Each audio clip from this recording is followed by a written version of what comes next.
नमस्कार दोस्तों, एक बार फिर से आप सभी का स्वागत है GK by Ajay sir digital platform पर। दोस्तों बहुत अच्छा लगा आपके कमेंट्स देखकर। आपको जो कंटेंट मैंने कल प्रोवाइड करवाया था, जिस चैप्टर के बारे में अपन पढ़ रहे थे, वो चैप्टर आपको बहुत अच्छी तरीके से समझ आया होगा।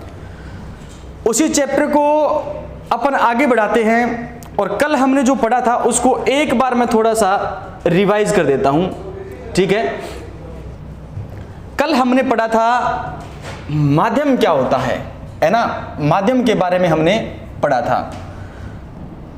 देखो दोस्तों, माध्यम क्यों आवश्यक है पढ़ना, क्योंकि तरंग जो अपन पढ़ रहे हैं उसका जो थोड़ा सा बेसिक है वो है माध्यम, है ना। माध्यम का नॉलेज होगा तभी अपन तरंग के बारे में थोड़ा बहुत और कुछ एक्स्ट्रा जान पाएंगे, ठीक है। तो माध्यम हमने कल पढ़ा था और मैंने आपको बताया था कोई भी क्षेत्र जो है वो किन से मिलकर बना है, कणों से मिलकर बना है, तो हम उसे कहते हैं कि वो क्या कहलाता है, माध्यम कहलाता है। कोई भी क्षेत्र जिसमें कण है वो कणों से मिलकर बना है, वो क्षेत्र क्या कहलाएगा, माध्यम कहलाएगा। और माध्यम का जो निर्माण है वो किससे होता है, माध्यम का निर्माण अवस्थाओं से होता है। अवस्थाएं भी मैंने आपको कल बताई थी, मुख्य रूप से कितने प्रकार की अवस्थाएं होती है, 5 प्रकार की अवस्थाएं होती है। 4 जिसमें से हमने पढ़ी थी ठोस, द्रव, गैस और प्लाज्मा, ये प्राकृतिक होती है, और एक जो कृत्रिम है वो बोस आइंस्टीन कंडेंसेट अवस्था होती है। दोस्तों समझ तो आप सबको आया है, ठीक है ना। समय खराब करने से क्या फायदा है, आप दोबारा से वीडियो देख सकते हो, ठीक है। अब अपन चलते हैं आगे और पढ़ेंगे अपन आज बहुत अच्छा कंसेप्ट, है ना, बहुत ही अच्छा कंसेप्ट पढ़ने जा रहे हैं और जिसका नाम है साथियों तरंग। क्या नाम है, तरंग, ठीक है। बहुत अच्छा कंसेप्ट है, नाम है तरंग, और इंग्लिश में हम इसे कहते हैं वेव। क्या कहते हैं, वेव कहते हैं। क्या कहते हैं दोस्तों, वेव कहते हैं, ठीक है ना। इसे ही बोलचाल की भाषा में अपन कहते हैं क्या, याद रखना, इसे ही बोलचाल की भाषा में कहा जाता है लहर, और इसे ही अपन कहते हैं, याद रखना है, क्या कहते हैं, इसे लहर कहते हैं, इसे ही अपन तरंग कहते हैं। और साथियों हम ये कह सकते हैं कि कोई भी माध्यम है ना, कोई भी माध्यम, कोई भी माध्यम, कोई भी माध्यम जिसमें किसी प्रकार का विक्षोभ उत्पन्न हो जाए, जिसमें किसी प्रकार का विक्षोभ उत्पन्न हो जाए, विक्षोभ उत्पन्न हो जाए तो हम कहते हैं कि वो तरंग का रूप है। कोई भी माध्यम जिसमें किसी भी प्रकार का विक्षोभ उत्पन्न हो जाए तो हम क्या कहेंगे कि वो किसका रूप है, तरंग का रूप है हो जाए, तो इसे ही तरंग रूप कहते हैं। तो इसे ही तरंग रूप कहते हैं, तरंग रूप कहते हैं, है ना। किसी भी माध्यम में कोई डिस्टरबेंस उत्पन्न हो जाए, कोई हलचल उत्पन्न हो जाए, ठीक है ना, तो हम कहेंगे वो क्या है, वो तरंग है, वो क्या है, तरंग है। दोस्तों देखो अपन समझें, एक एग्जाम्पल के रूप में यदि अपन समझें तो मैं ये कहूं कि आपके पास या आपका जो घर है उस घर में एक कमरा है, एक लड़का था और उस लड़के की क्या हो रही है भाई, सगाई हो रही है ना, क्या हो रही है, सगाई हो रही है। और लड़का जो है उसको देखने के लिए आए हैं गेस्ट, है ना। भाई अपने गांव में सीधी सी बात है, लड़का ने देखने का तरह बोला सारा भेड़ा हो गया जे, है ना। लड़को बेचारो मासूम सो है और वो मासूम लड़को बिल्कुल शर्मिलो है ना, बिल्कुल शर्मिला लड़का है। तो वो सोच रहा है कि गेस्ट मुझे देखने के लिए आए हैं तो मैं जाकर के उनसे क्या बात करूं। लड़के के मन में एक भय है, ठीक है ना। और गेस्ट घर पे आ गए हैं, लड़का और भी भयभीत हो गया है ना, हाथ कांपने लग गए हैं, ठीक है, और जो मन का भय है वो बढ़ने लगा है। तभी इस कमरे में से लड़के के क्या आते हैं भी, चाचा आते हैं और लड़के को बोलते हैं, क्या बोलते हैं, लड़के को बोलते हैं चल पानी उठा, है ना, लड़के को बोलते हैं कि पानी उठा, और ये जो लड़के को बोलते हैं भाई पानी उठा और कमरे में गेस्ट को पिला करा कमरे में गेस्ट को पिला करा। लड़का भयभीत था और अभी भी वो कमरे की तरफ जा रहा था। उसके हाथ में एक स्टील की क्या है, ट्रे है, मान लो ये स्टील की ट्रे है, और इस स्टील की ट्रे में क्या चीज़ रखी है ना, एक जग रखा है, जग के अंदर पानी है, खाली गिलास है, ठीक है। जैसे ही वो रूम के अंदर जाता है, गेस्ट की तरफ हाथ बढ़ाता है, तो गेस्ट जैसे ही पानी को पकड़ता है तो उस लड़के के हाथ से ट्रे है वो नीचे की तरफ गिर जाती है। ट्रे छूट गई तो कमरे में क्या उत्पन्न हो गया, कमरे में शोर उत्पन्न हो गया। कमरे में याद रखना है आवाज उत्पन्न हो गई है। वो आवाज उत्पन्न होने का कारण क्या है, वो आवाज उत्पन्न होने का कारण क्या है।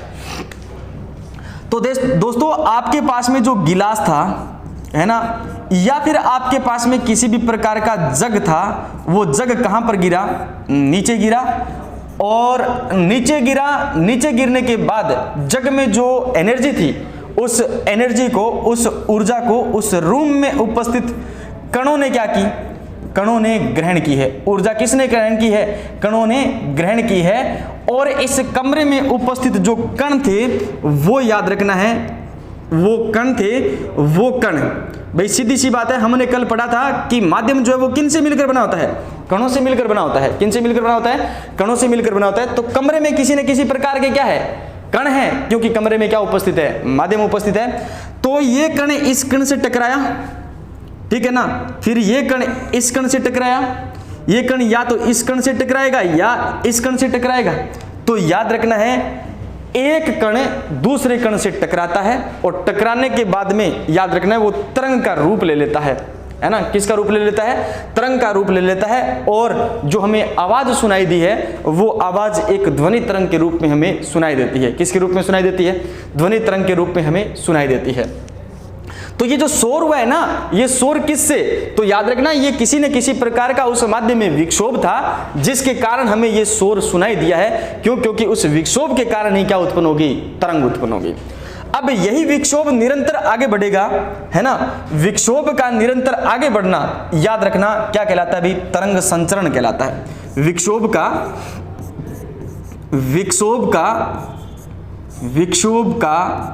निरंतर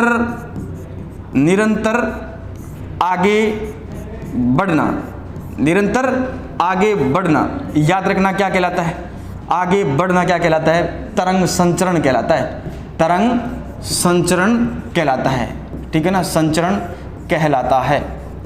क्या कहा मैंने भी, ये जो तरंग है या जो विक्षोभ है वो अपने माध्यम में लगातार आगे बढ़ रहा है ना, लगातार आगे बढ़ रहा है, तो हम उसे क्या कहेंगे, याद रखना तरंग संचरण कहेंगे, तरंग का आगे बढ़ना कहेंगे। क्या कहेंगे भाई, तरंग का आगे बढ़ना कहेंगे, ठीक है ना। अब बहुत ही एक अच्छा कॉन्सेप्ट यहां से निकल के आता है और एग्जाम में प्रश्न आता भी है। और क्या है, देखो इधर आपसे ये कहा जाए कि तरंग संचरण के दौरान, तरंग संचरण के दौरान, तरंग संचरण के दौरान, संचरण के दौरान, तरंग संचरण के दौरान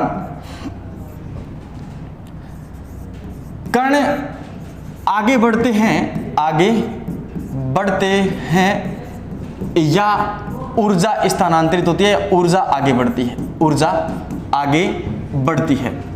ये क्वेश्चन है आपके लिए, आगे बढ़ती है या स्थानांतरित होती है, बढ़ती है या स्थानांतरित होती है, बताओ भी। माध्यम में जो तरंग उत्पन्न हुई है उस तरंग संचरण में माध्यम में उपस्थित जो कण हैं वो आगे बढ़ रहे हैं या फिर उन कणों में उपस्थित जो ऊर्जा है वो आगे बढ़ रही है।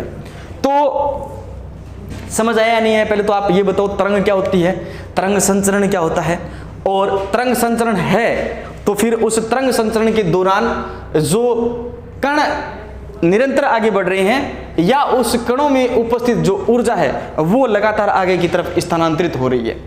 देखो दोस्तों, ये प्रश्न पूछा जाता है ना, सत्य और असत्य कथन में ये प्रश्न पूछा जाता है।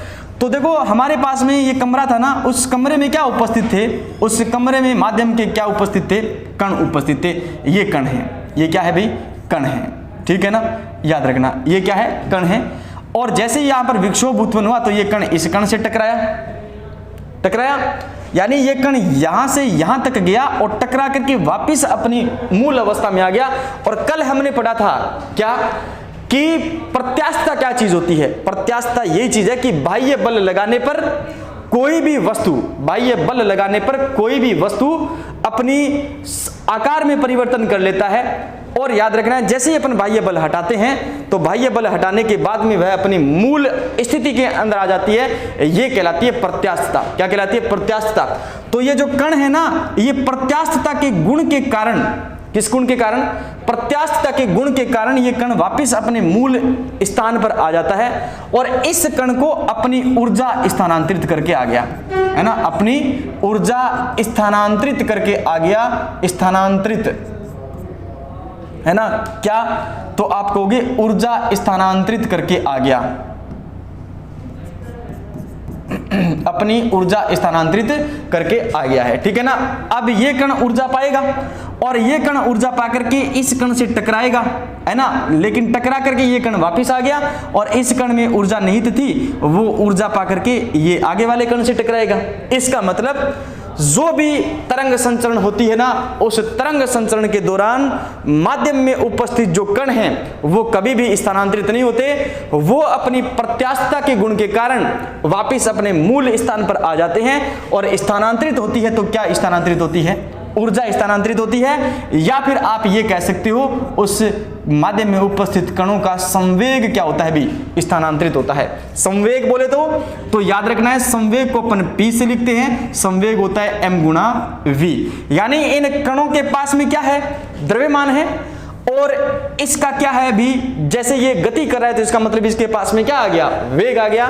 जब किसी गतिशील वस्तु के द्रव्यमान और उसके वेग को गुणा कर दिया जाए तो हमें एक भौतिक राशि प्राप्त होती है जिसे अपन कहते हैं संवेग। क्या कहते हैं भी, संवेग। तो ये अपने संवेग का क्या कर सकता है, स्थानांतरण कर सकता है। क्या कर सकता है भी, संवेग को स्थानांतरण कर सकता है। समझ में आई बात, ठीक है। तो तरंग संचरण के दौरान कभी भी पदार्थ जो आपके कण हैं उन कणों का स्थानांतरण नहीं होता। स्थानांतरण होता है तो किसका स्थानांतरण होता है दोस्तों, याद रखना, ऊर्जा या फिर संवेग का क्या होता है, स्थानांतरण होता है। उम्मीद करता हूं यहां तक आपको सब कुछ समझ में आया है। और समझ में नहीं आया था दोस्तों तो कमेंट बॉक्स में अपने कमेंट जरूर लिख करके हम तक भेजना है। अगर आपको ऐसा लगे कि पढ़ाने की शैली अच्छी नहीं है, पढ़ाने का तरीका बदलना है, तो भी कोई दिक्कत नहीं है, हम अपना तरीका बदल लेंगे, ठीक है ना। या फिर आपको ये लगे कि आप बहुत अच्छी पढ़ाते हो तो भी आपको कमेंट छोड़ना है, ठीक है ना, कमेंट लिखना है, ताकि आपकी कमेंट हमारे लिए एक ऊर्जा का काम करे और हम उस आपके प्रति और भी ज्यादा निखर कर आपके सामने आए, ठीक है ना। तो कमेंट और लाइक शेयर में आपको बिल्कुल भी कंजूसी नहीं करनी है, कंटेंट में हम बिल्कुल भी कंजूसी नहीं करेंगे, ठीक है ना। जैसे ही हमारा चैप्टर पूरा होगा, इस चैप्टर पर जितने भी क्वेश्चन बने हैं पीछे एग्जाम में और आगे वाले एग्जाम में, आगे आने वाले एग्जाम में जो भी क्वेश्चन यहाँ से पुट आउट हो सकते हैं वो सारे क्वेश्चंस मैं आपको इस बोर्ड पे करवाऊंगा, ठीक है ना, याद रखना है। तो जैसे जैसे ये लेसन पूरा होता है 20 से 25-30 क्वेश्चन हम याद रखना चैप्टर पर करेंगे और इसी बोर्ड पर करेंगे, ठीक है ना, याद रखना है। तो फिर अपन आगे चलते हैं। जिस प्रकार से दोस्तों हमने माध्यम के गुण पढ़े थे ना, क्या कौन कौन से गुण पढ़े थे बताओ, माध्यम के गुण आपके गुण पढ़े थे हमने, कौन कौन से गुण पढ़े थे, कमेंट बॉक्स में लिख करके बताओ कौन कौन से गुण होते हैं। चलो मैं बता देता हूं। एक तो हमने पढ़ा था प्रत्यास्थता, पहला गुण। दूसरा गुण पढ़ा था अपने घनत्व। तीसरा गुण पढ़ा था अपने ताप। और एक चौथा गुण पढ़ा था आपने कौन सा बताओ, जड़त्व। ये माध्यम के 4 गुण आपने पढ़े थे। इसके अलावा आज हमें पढ़ना है दोस्तों, याद रखना क्या, हम जो पढ़ने जा रहे हैं वो पढ़ने जा रहे हैं दोस्तों इंपॉर्टेंट और मोस्ट इंपॉर्टेंट तरंग के गुण। किसके गुण भाई, तरंग के गुण, ठीक है ना। और हर बार एग्जाम में किसी न किसी एक गुण पर प्रश्न उठता है। तरंग के कौन कौन से गुण होते हैं, है ना, तरंग के कौन कौन से गुण होते हैं, तो याद रखना तरंग के कौन कौन से गुण होंगे। सबसे पहला गुण जो है वो याद रखना, कौन सा गुण होता है बताओ। सबसे पहला गुण है वो है तरंग धैर्य।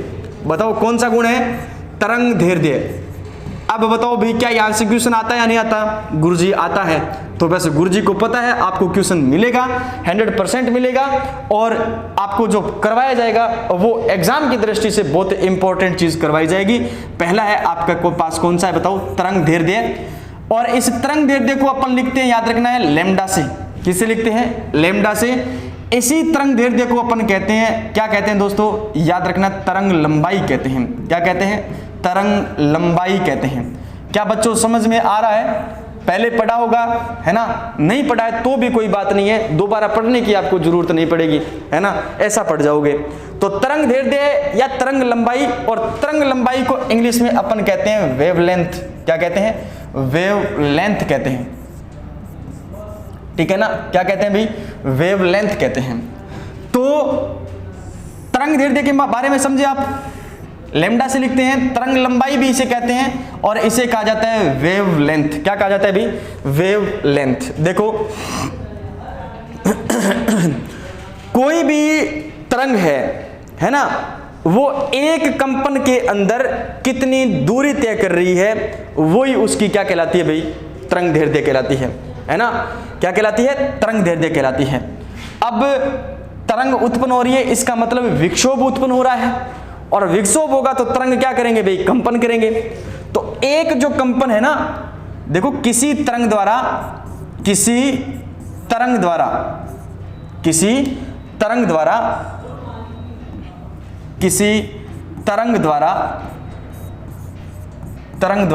एक कंपन में तय की गई दूरी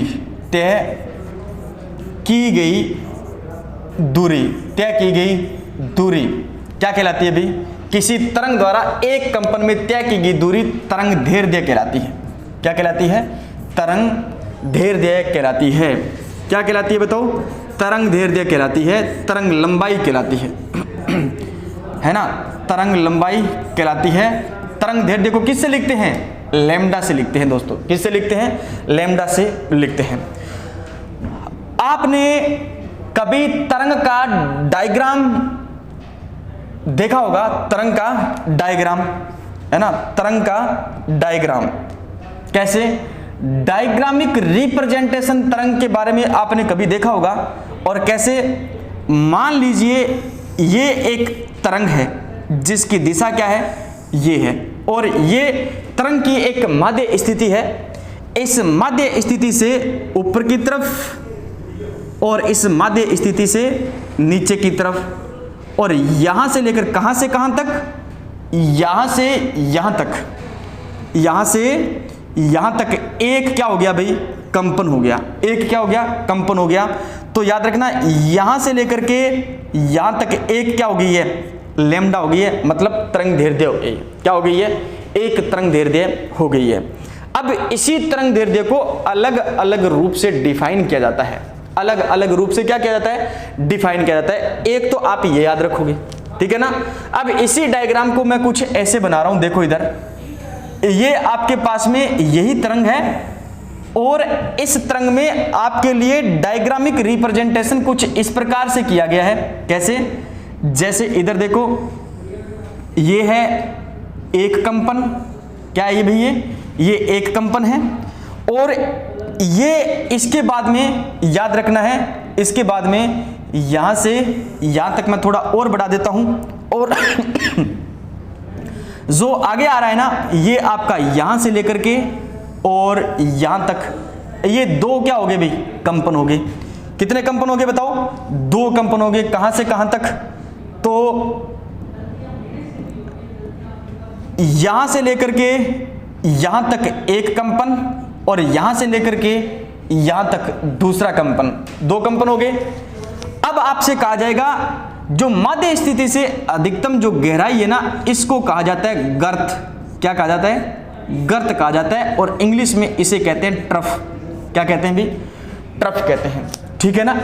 और मध्य स्थिति से अधिकतम जो ऊंचाई है ना, इसको कहा जाता है, याद रखना है, श्रृंग। क्या कहा जाता है? श्रृंग कहा जाता है। और श्रृंग को इंग्लिश में लिखते हैं, याद रखना है, क्रेस्ट।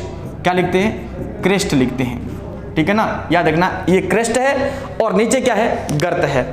और तो याद रखना ये भी क्या होगी बताओ? श्रृंग होगी और ये भी क्या होगी? गर्त होगी। तो दो क्रमागत गर्त के बीच की दूरी या दो क्रमागत श्रृंग के बीच की दूरी, ये क्या कहलाएगी बताओ? लैम्डा कहलाएगी, तरंग दैर्ध्य कहलाएगी। क्या कहलाएगी? तरंग दैर्ध्य कहलाएगी। इसी बीच याद रखना है आपको, दो क्रमागत गर्त के बीच की दूरी यहां से लेकर के यहां तक, ये क्या कहलाएगी? लैम्डा कहलाएगी। क्या कहलाएगी? लैम्डा कहलाएगी। लैम्डा बोले तो तरंग दैर्ध्य या फिर तरंग लंबाई कहलाती है। क्या कहलाती है भी? तरंग दैर्ध्य या फिर क्या कहलाती है? तरंग लंबाई कहलाती है। तो कुछ समझे क्या? तरंग दैर्ध्य क्या होती है? तरंग दैर्ध्य क्या चीज है? किसी तरंग द्वारा एक कंपन में जो तय की गई दूरी है वही आपकी क्या कहलाती है? याद रखना है, तरंग दैर्ध्य कहलाती है। एक कंपन में किसी तरंग द्वारा तय की गई जो दूरी है वही क्या कहलाती है? तरंग दैर्ध्य कहलाती है। आप ये भी कह सकते हो क्रमागत दो श्रृंग के बीच की दूरी या क्रमागत दो गर्त के बीच की दूरी, याद रखना क्या कहलाएगी? लैम्डा कहलाएगी, तरंग दैर्ध्य कहलाएगी। ठीक है ना दोस्तों, याद रखना। अब चूंकि सबको पता है तरंग दैर्ध्य एक प्रकार की लंबाई है, एक प्रकार की क्या है भाई? दूरी है। तो इसका जो मात्रक होगा ना, वो मात्रक क्या होगा दोस्तों? तो मात्रक होगा, वो होगा, याद रखना है, मात्रक। दूरी एक प्रकार की, इसलिए हम कह सकते हैं मीटर हो सकता है, ठीक है ना, एंगस्ट्रॉम हो सकता है, ठीक है ना, और इसका मात्रक याद रखना है सेंटीमीटर हो सकता है। क्या हो सकता है? सेंटीमीटर हो सकता है। तो तरंग दैर्ध्य का मात्रक है वो याद रखना है मीटर हो सकता है, एंगस्ट्रॉम हो सकता है, और क्या हो सकता है? सेंटीमीटर हो सकता है। ये तरंग दैर्ध्य के क्या रहेंगे? मात्रक रहेंगे। क्या रहेंगे? तरंग दैर्ध्य के मात्रक रहेंगे। नेक्स्ट देखो, अगला जो हमारे पास में है, और आवर्ती। कौन सी चीज है? आवर्ती। दोस्तों 100% प्रश्न आता है आवर्ती से, 100% प्रश्न आएगा, चाहे वो किसी भी एग्जाम की तैयारी कर रहा है और उस एग्जाम के सिलेबस में यदि साइंस में टॉपिक है, चाहे वो प्रकाश है, चाहे वो ध्वनि है, या फिर तरंग नाम से किसी ने प्रकार का क्या दे रखा है? टॉपिक दे रखा है, तो याद रखना आवर्ती से क्या बनता है भाई? प्रश्न बनता है। आवर्ती से क्या बनता है? प्रश्न बनता है। नेक्स्ट जो दूसरा जो प्रकार अपना क्या पढ़ रहे हैं, गुण पढ़ रहे हैं, वो है आवर्ती। और जो आवर्ती है ना, उसको अपन क्या कहते हैं? फ्रीक्वेंसी के नाम से जानते हैं। किस नाम से जानते हैं बच्चों?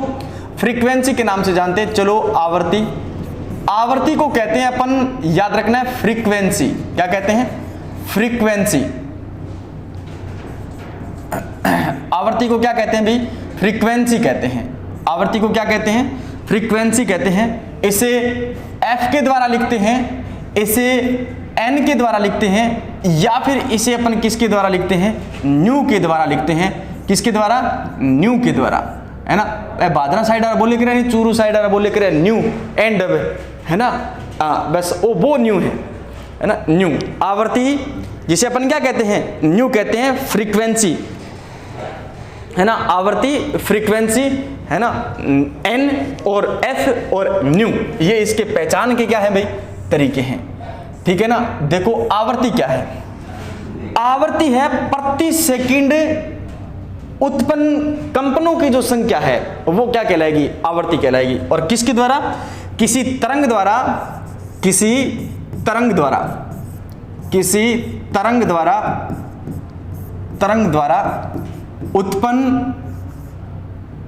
उत्पन्न या आप कह सकते हो प्रति सेकंड उत्पन्न कंपनों की संख्या, तरंग द्वारा प्रति सेकंड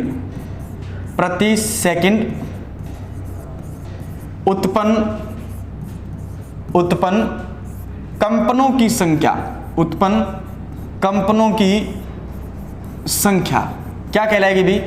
आवर्ती कहलाएगी, फ्रीक्वेंसी कहलाएगी। किसी तरंग द्वारा, याद रखना है, प्रति सेकंड उत्पन्न कंपनों की संख्या या प्रति सेकंड तय किए गए कंपनों की संख्या है, वही क्या कहलाती है? फ्रीक्वेंसी कहलाती है, आवृत्ति कहलाती है। और याद रखना, आवृत्ति का जो मात्रक होता है ना, वो मात्रक होता है, बताओ क्या? हर्ट्ज, है ना, जिसे अपन लिखते हैं HZ से। किसे लिखते हैं? HZ से लिखते हैं। आपसे कहा जाए कि एक कोई तरंग है और वो तरंग, याद रखना है, क्वेश्चन है आपके लिए, एक तरंग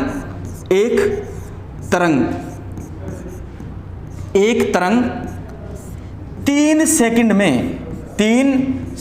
में 30 कंपन उत्पन्न करती है। कितने कंपन? 30 कंपन उत्पन्न करती है। एक तरंग 3 सेकंड में 30 कंपन उत्पन्न करती है, तो उस तरंग की आवृत्ति बताओ। तो उस तरंग की आवृत्ति बताओ। उस तरंग की क्या बताओ भाई? आवृत्ति बताओ। आवृत्ति क्या होगी? दोस्तों समझ तो आ रहा है ना? अरे समझ आएगा, भले आप साइंस बैकग्राउंड से हो या फिर आर्ट्स बैकग्राउंड से हो या फिर आपने 10वीं के बाद में कभी साइंस पढ़ी नहीं है, तो दोस्तों घबराने की जरूरत नहीं है। आप अगर निरंतर वीडियो देख रहे हो ना और निरंतर जुड़े हुए हो, तो आपका आधा काम वहीं पर हल हो जाएगा। बाकी बात समझने की और ना समझने की है ना, तो वीडियो को देखते जाओ, ठीक है। ऐसा आसान तरीका अपनी खुद की लैंग्वेज में, आपकी लैंग्वेज में ऐसा आसान तरीका आपको YouTube पर नहीं मिलेगा, ठीक है ना। और रेगुलर बिना बकवास के, बिना किसी बकवासबाजी के हम आपको क्या दे रहे हैं? क्लास दे रहे हैं ना, है ना। ये तो है नहीं कि आधे घंटा की क्लास लग रही है जिसमें से 20 मिनट आपके साथ में बातें करके निकाल रहे हैं और 10 मिनट ही केवल आपका पढ़ाई के रूप में आपका टाइम खराब कर रहे हैं। क्या नहीं कर रहे? तो हम आपको जो भी कंटेंट दे रहे हैं ना, वो बिल्कुल एकदम सॉलिड दे रहे हैं। आपकी भलाई में कंटेंट तैयार किया जा रहा है, ठीक है ना। हाँ, तो देखो पहले तो परिभाषा देखो। परिभाषा क्या कहती है? परिभाषा कहती है किसी तरंग द्वारा प्रति सेकंड उत्पन्न कंपनों की संख्या, प्रति सेकंड उत्पन्न कंपनों की संख्या क्या कहलाती है? याद रखना है, आवृत्ति कहलाती है। क्या कहलाती है? आवृत्ति कहलाती है। तो देखो सेकंड कितने हैं? 3 सेकंड है और कुल कंपन कितने हो रहे हैं? याद रखना 30 कंपन हो रहे। तो आवृत्ति कैसे निकलेगी? प्रति सेकंड निकलेगी, यानी 1 सेकंड में उसने कितने कंपन किए हैं, वो उसकी क्या कहलाएगी? आवृत्ति कहलाएगी। तो आवृत्ति याद रखना है, न्यू बराबर क्या हो जाएगी? न्यू बराबर हो जाएगी 30/3 बराबर कितनी? याद रखना 10 हर्ट्ज इसकी क्या हो जाएगी? आवृत्ति। यानी प्रति सेकंड वो तरंग है, वो 10 हर्ट्ज का क्या उत्पन्न कर रही है? आवृत्ति उत्पन्न कर रही है। 10 कंपन प्रति सेकंड वो क्या कर रही है? उत्पन्न कर रही है। और वही कंपनों की संख्या है प्रति सेकंड, वही उसकी क्या कहलाएगी भी? आवृत्ति कहलाएगी। क्या कहलाएगी? आवृत्ति कहलाएगी। अगला जो गुणधर्म आ रहा है ना तरंग का, और वो गुणधर्म है आपका कौन सा भाई बताओ? ये गुणधर्म है तरंग का वेग या तरंग की चाल। कौन सा गुणधर्म है? तरंग का वेग या फिर तरंग की क्या भी चाल है? तरंग का वेग या फिर जिसे अपन कहते हैं तरंग की चाल, तरंग का वेग या तरंग की चाल, ठीक है ना। और लिखते किससे हैं? तो वेलोसिटी यानी v से लिखते हैं। किससे लिखते हैं? वेलोसिटी या फिर वेग से लिखते हैं अपन, v से लिखते हैं, ठीक है। देखो v बराबर क्या होता है? v बराबर जो होता है ना, वो क्या होता है? v बराबर होता है n गुणा क्या होता है? लेम्डा। या याद रखना है v बराबर क्या होता है? तो न्यू गुणा क्या होता है भी? लेम्डा। या फिर याद रखना है आपको v बराबर f गुणा क्या होता है? लेम्डा। f गुणा लेम्डा। लेकिन याद रखना है बुक्स में आपको या तो आपको क्या मिलेगा? ये मिलेगा, या फिर आपको क्या मिलेगा? ये मिलेगा, ठीक है ना। ये क्या है? ये है तरंग का वेग या फिर अपन ये कह सकते हैं तरंग की चाल। यानी प्रति सेकंड उत्पन्न कंपनों की संख्या को उस तरंग की तरंग दैर्ध्य से क्या कर दो? गुणा कर दो। यानी तरंग की आवृत्ति को तरंग तरंग दैर्ध्य से क्या कर दो, गुणा कर दो, तो आपके पास में उस तरंग का क्या आ जाएगा भाई, वेग आ जाएगा। आपके पास में उस तरंग का क्या आ जाएगा दोस्तों, वेग आ जाएगा। समझे या नहीं समझे? नहीं समझे, कोई दिक्कत नहीं है। इसी फॉर्मूले से दो और प्रकार के फॉर्मूले बनेंगे, फिर इसके बाद में अपन क्या करेंगे, याद रखना, इन पर न्यूमेरिकल देखेंगे और फिर अपन बता देंगे कि वेग क्या होता है, आवृत्ति क्या होती है और लैम्डा क्या होती है। यदि आपको क्या दे रखा है भाई, वेग दे रखा है और आपको आवृत्ति दे रखी है और तरंग की क्या निकालनी है, तरंग दैर्ध्य निकालनी है, इसका मतलब v दे रखा है आपको, क्या दे रखा है, v दे रखा है आपको, और उसके बाद आपको निकालनी क्या है, आवर्ती दे रखी है और तरंग दैर्ध्य निकालना है, लैम्डा निकालना है। तो इसका मतलब है लैम्डा को आप इस तरफ रख लो और v आपका इस तरफ था, n इधर आएगा तो गुणा में था पहले, अब किस में आ जाएगा, भाग में आ जाएगा। तो लैम्डा बराबर आपके पास में क्या आ गया, लैम्डा बराबर आ गया v अपॉन क्या आ गया, m आ गया। लैम्डा बराबर क्या आ गया, v अपॉन में क्या आ गया, n आ गया। इसका मतलब लैम्डा को कैसे ज्ञात कर सकते हो आप, v अपॉन n सूत्र से क्या कर सकते हो, ज्ञात कर सकते हो। जब आपके पास में उस तरंग का क्या दे रखा है, वेग दे रखा है, उस तरंग की क्या दे रखी है, आवर्ती दे रखी है, तो लैम्डा बराबर v अपॉन में क्या हो जाएगा, n हो जाएगा। v अपॉन में क्या हो जाएगा, n हो जाएगा। ठीक है ना, याद रखना है। इसके बाद में यदि आपको क्या दे रखा है भी, आपको दे रखा है लैम्डा, क्या दे रखा है, लैम्डा दे रखा है, आपको दिया गया तरंग का वेग, क्या दिया गया, तरंग का वेग दिया गया और आपसे पूछी क्या है, आपसे पूछी है आवर्ती, है ना। तो v अपॉन में लैम्डा बराबर किसके हो जाएगा, आवर्ती के बराबर हो जाएगा, है ना। किसके बराबर हो जाएगा, आवर्ती के बराबर हो जाएगा। इसको इस प्रकार भी लिख सकते हैं, लैम्डा बराबर क्या लिख सकते हैं, v अपॉन n लिख सकते हैं, और इधर n बराबर क्या लिख सकते हैं अपन, v अपॉन लैम्डा लिख सकते हैं। दोस्तों समझ आया क्या, समझ आया क्या, ये चीज है, याद रखना है आपको। किस में याद रखनी है, आवर्ती, तरंग दैर्ध्य और तरंग का वेग, ये चीज आपको याद रखनी है। यदि आपसे वेग पूछा जाए, आपको आवर्ती दे रखी है, लैम्डा दे रखा है, तो उसकी आवर्ती और लैम्डा को क्या कर दो, गुणा कर दो, तो तरंग का क्या आ जाएगा, वेग आ जाएगा। और यदि तरंग दैर्ध्य पूछ रखा है आपको और दे क्या रखा है आपको, आपको दे रखा है तरंग का वेग और आवर्ती दे रखी है, तो दोनों को क्या ले लो आप, अनुपात में भाग में ले लो, तो आपके पास में लैम्डा आ जाएगा। और यदि आपको आवर्ती पूछ रहा है, दे आपको तरंग की क्या दे रखा है, वेग दे रखा है, और तरंग का क्या दे रखा है, तरंग दैर्ध्य दे रखा है, तो आपके पास में आवर्ती का मान भी आ जाएगा।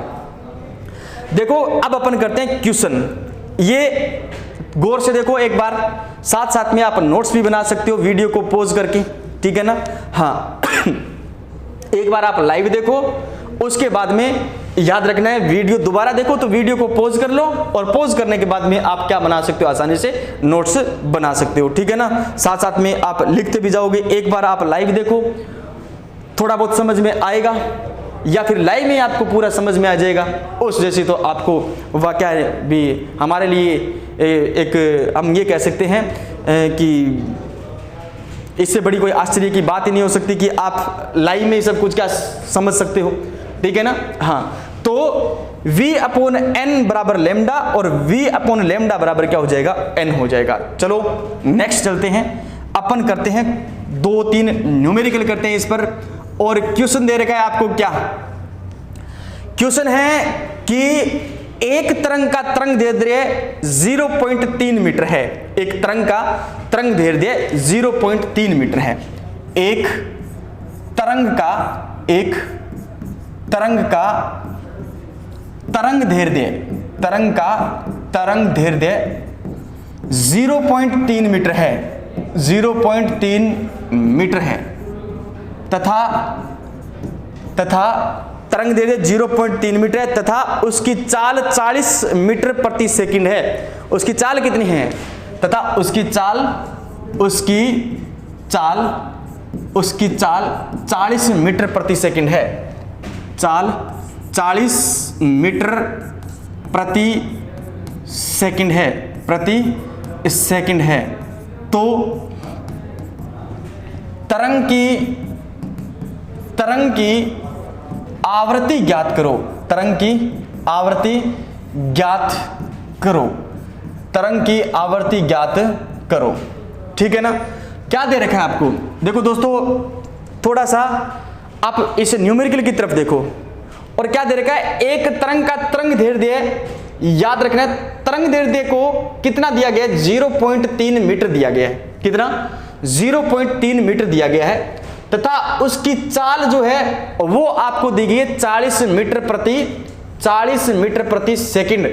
तो तरंग की क्या बतानी है आपको, आवर्ती बतानी है। और पहले तो आपको पता होना चाहिए कि हम इनको सिंबल के रूप में कैसे लिख सकते हैं। तो तरंग की तरंग दैर्ध्य जो है, तरंग दैर्ध्य उसको कैसे लिखा जाता है, तो तरंग दैर्ध्य को अपन लिख सकते हैं, याद रखना कैसे, लैम्डा से। कैसे लिख सकते हैं, लैम्डा से। उसके बाद में तरंग की चाल है ना, चाल यानी वेग दे रखा है आपको, किससे, चाल यानी v से लिख सकते हैं। और पूछी क्या गई है आपको, आवर्ती पूछी गई है दोस्तों। क्या पूछी गई है, आवर्ती पूछी गई है। आवर्ती को अपन कैसे लिखते हैं, न्यू से लिखते हैं या अपन किससे लिखते हैं, n से लिखते हैं, ठीक है ना। और आपके पास में वेग का फॉर्मूला है, v बराबर क्या होता है बताओ, v बराबर होता है n गुणा क्या होता है, लैम्डा होता है। n गुणा क्या होता है, लैम्डा होता है। अब देखो आपको एक तो दे रखा है v और एक दे रखा है लैम्डा, ज्ञात क्या करना है, n ज्ञात करना है। n को यहीं पर रख लो, लैम्डा इधर आएगा तो ये गुणा में था, इधर आकर के किस में हो जाएगा बताओ, भाग में। तो v अपॉन लैम्डा और बराबर हो जाएगा किसके, n के। अब मान रखना है v का मान कितना है बताओ, v का मान है आपके पास में कितना, 40। कितना है भाई, 40 है। कितना है, 40 है। v का मान कितना है, 40 है। और उसके बाद में याद रखना है तरंग दैर्ध्य दे रखी है आपको 0.3 मीटर दे रखी है। और n का मान निकालोगे तो कैसे निकालोगे, n का मान निकालोगे, ये पॉइंट हटाओगे तो ऊपर एक क्या लग जाएगा, 0 लग जाएगा, ठीक है ना। ऊपर क्या लग जाएगा, 0 लग जाएगा, ऊपर क्या लग जाएगा, 0 लग जाएगा। अब देखो 3 कितने हो गए, 3 एकम 3 कितना बच गया, 3 एकम 3 1 बच गया, 0 उतारा, 3 तिये कितने हो गए, 9, फिर 1 बच गया, 0 उतारा, 3 तिये 9, यानी 133.3 क्या आ गई आपके पास में, हर्ट्ज इसकी क्या आ गई है, आवर्ती आ गई है। इसकी क्या आ गई भी, आवर्ती आ गई है, ठीक है ना, याद रखना है। तो जब आपको क्या दे रखी है, तरंग दैर्ध्य दे रखी है और तरंग का क्या दे रखा है भी, वेग दे रखा है, तो उस कंडीशन में याद रखना वेग, आवर्ती और तरंग दैर्ध्य में क्या संबंध रहेगा, ठीक है ना। तो ये संबंध रहेगा, ठीक है, ठीक है ना, याद रखना है। तो ये क्या हो गई है, आवर्ती हो गई है। अच्छा एक न्यूमेरिकल और करते हैं, ठीक है, चलो। तो दोस्तों इस वीडियो को ज्यादा से ज्यादा क्या करना है, शेयर करना है ना, लाइक करना है और चैनल को सब्सक्राइब करना है, ठीक है ना, और बेल आइकन को प्रेस करना है ताकि आपको हमारे आने वाले जो वीडियो उनका नोटिफिकेशन आप तक मिल सके और आने वाले वीडियो आपको आसानी से उपलब्ध हो सके। दोस्तों निरंतर इस चैनल के साथ में बना रहना है, आपका प्यारा चैनल कौन सा, जीके बाई अजय सर, ठीक है ना। और निरंतर आपको जो क्लासें चल रही है, जैसे इंग्लिश की क्लास चल रही है, जीके की क्लास चल रही है, जैसे साइंस की क्लास चल रही है, ये रेगुलर आपको निःशुल्क प्रोवाइड करवाई जाएगी, ठीक है ना। इनकी जो पीडीएफ है वो पीडीएफ आपको मिलेगी टेलीग्राम चैनल पर, और टेलीग्राम चैनल आप सबको पता है कौन सा है, तो याद रखना है कौन सा है, ये सर्च करोगे आप सारे, GK by Ajay sir, GK by Ajay sir, ठीक है ना। इस टेलीग्राम चैनल पर आपको सभी क्लासेस की क्या मिलेगी, पीडीएफ मिलेगी। आप आसानी से नोट्स बना सकते हो। एक बार आप वीडियो को लाइव देखना, दोबारा आप याद रखना है वीडियो को कैसे देखोगे, पॉज करके, रोक करके वीडियो को आप आसानी से सभी क्लासेस के क्या बना सकते हैं, नोट्स बना सकते हैं। किसी भी प्रकार की कंटेंट से आपको परेशानी है तो आप कमेंट बॉक्स में अपना कमेंट छोड़ेंगे, ठीक है ना, ताकि हमें आसानी से पता लगे कि आपको किस प्रकार का कंटेंट चाहिए, किस प्रकार का वीडियो में सुधार कर सकते हैं और किस प्रकार का कंटेंट में सुधार कर सकते हैं। हम उतना ही आपके आगे निखर के आएंगे, ठीक है दोस्तों। धन्यवाद, मिलते हैं कल फिर इसी टाइम। जय हिंद, जय भारत।